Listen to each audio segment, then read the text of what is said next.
I have often puzzled and puzzled about what it must be like to go to sleep and never wake up, to be simply not there forever and ever. After all, one has some intimation of this by the interval that separates going to sleep from waking, when we don't have any dreams but go to sleep, and then suddenly we're there again, and in the interim there was nothing.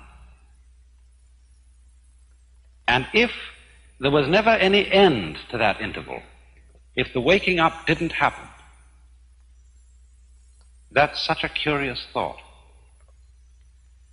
And yet, you know, I believe that although that's rather gloomy kind of consideration, I've found that's one of the most creative thoughts I ever thought in my life. And I keep going back to it. You know, it's in line with a lot of the very fundamental questions that children ask. When they say, "Mummy, who would I have been if you had married someone else?" These are the kind of questions that make us puzzle profoundly about our existence. And one of the reasons why I think thinking about not being, about total non-existence, is so creative, is that in comparison with that thought, the fact that we are seems kind of queer, incredibly odd. But you know, in the Western world, I suppose we have two dominant ideas about what happens to us when we die. There's the old-fashioned idea that after we die, we go to another world. I say old-fashioned, not to say it's out of date. We don't know what the answer to this is. But that's the traditional answer of the Western world. When you die, you go to another life. Maybe heaven, maybe purgatory, maybe hell, who knows? I think nowadays, though, the more general idea, the more plausible idea to many people, is that when we die, we just cease to be. That's all there is to it. But we're inclined, I think, to have in our minds a picture of this, which indeed is depressing, of being shut up in the dark for always and always and always, to be kind of buried alive in a blackness, where we are blind, deaf, and dumb, but somehow still conscious. But in the Eastern world, there are different ideas of this. The major Eastern idea is what is generally known as reincarnation, of going through life after life after life in an endless series.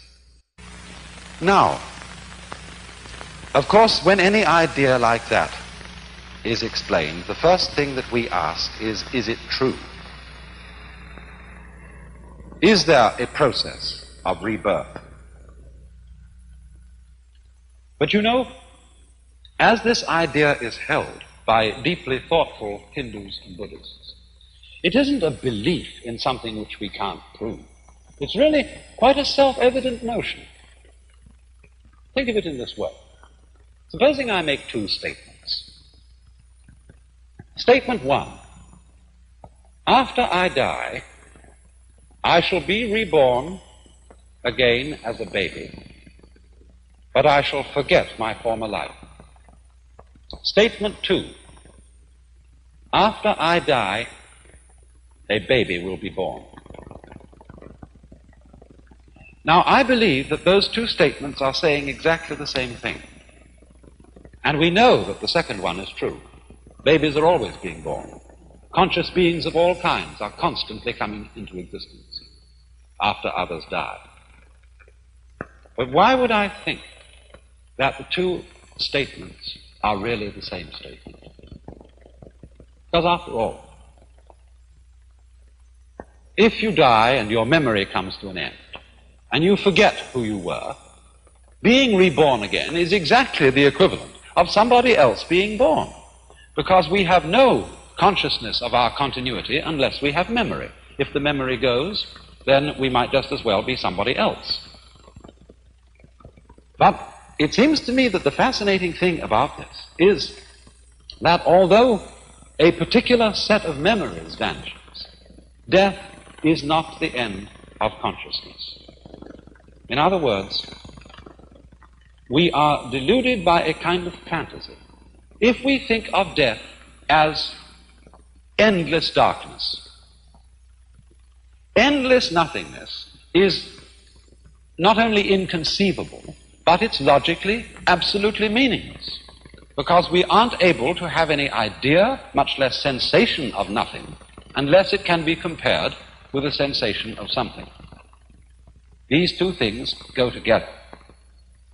And therefore, I think what is meant is that the vacuum created by the disappearance of a being, by the disappearance of his memory system, is simply filled by another being who is I, just as you feel you're I.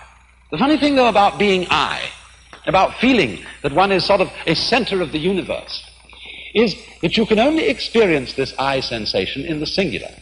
You can't experience being two or three I's all at the same time. Now then, it seems to me that this idea has three very important consequences.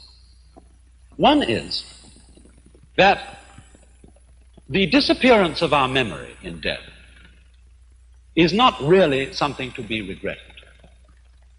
Of course, everybody wishes to hold forever to the memories and to the people and the situations that he particularly loves. But surely, if we think this through, is that what we actually want? Do we really want to have those we love, however greatly we love them, for always and always and always and always? Isn't it inconceivable that even in a very distant future, we wouldn't get tired of it? And this indeed is the secret of the thing. This is why the demon of impermanence is beneficent. Because it is forgetting about things that renews their wonder. Just think, when you opened your eyes on the world for the first time as a child, how brilliant colors were. What a jewel the sun was. What marvels the stars. How incredibly alive the trees were. That's all because they were new to your eyes. Or in the same way, you know how it is, you've been reading a mystery story. And you're looking around the house, you want something to read, and you pick up an old mystery story.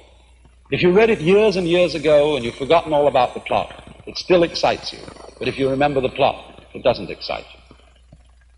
And so, by the dispensation of forgetting, the world is constantly renewed.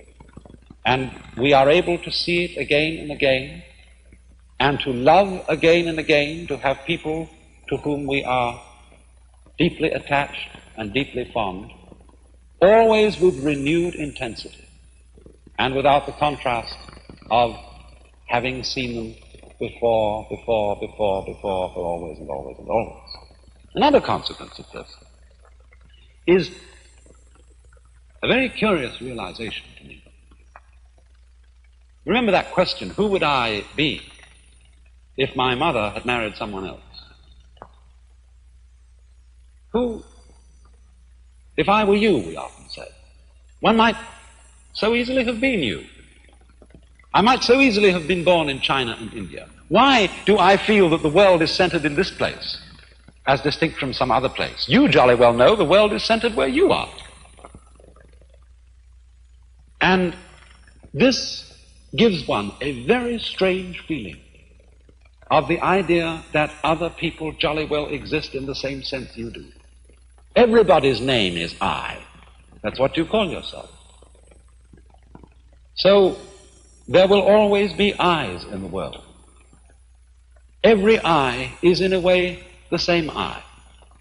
We all might be anyone else. And there is no escape. It goes on and on and on and on. So long as there is consciousness anywhere, there is I. You then, in a way, look out through all eyes. And that, perhaps, is the secret of the great virtue of compassion.